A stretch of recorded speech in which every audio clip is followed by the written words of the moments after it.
কি ভাবছ আমি তোমাকে ভুলে গেছি? আরে না, তোমাকে ভোলা এতটাও সহজ না, কারণ আমি তোমার মায়ার কারাগারে বন্দি।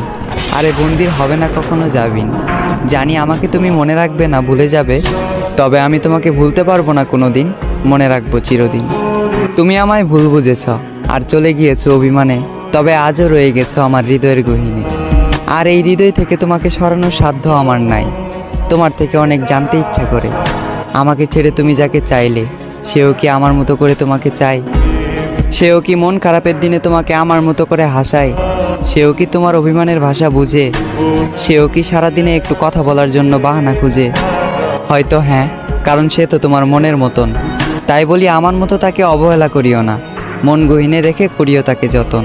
তুমি আমার কাছে ঠিক চাঁদের মতন, তাই দূর থেকে তোমাকে দেখি অন্য কেউ তোমাকে স্পর্শ করবে, এই কথা ভাবলে অশ্রু জলে ভেসে যায় আমার আঁখি। তুমি ওই চাঁদ, সাত আসমানের সমান, আমার দুর্ভাগ্য আমি তোমার অযোগ্য। তুমি যাকে চাইলে আর যে তোমাকে পেল, নিঃসন্দেহে সে একজন ভাগ্যবান।